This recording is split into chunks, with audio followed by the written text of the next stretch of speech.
Buenos días a todos, yo soy el doctor Eduardo Cardona y hoy vengo a hablarles del uso de toxina botulínica, mejor conocida como Botox, para el músculo macetero.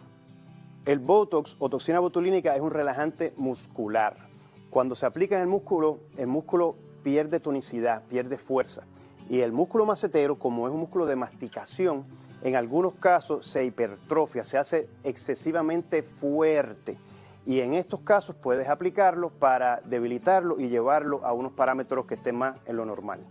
Generalmente esta aplicación se va a hacer en personas bruxómanas, que el bruxómano es la persona que durante la noche mastica involuntariamente.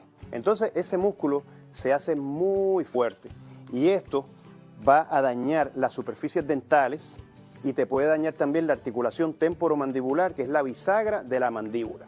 Esto ha sido todo por hoy. Yo soy el doctor Cardona. Si tienes cualquier duda, no dudes en comunicarte.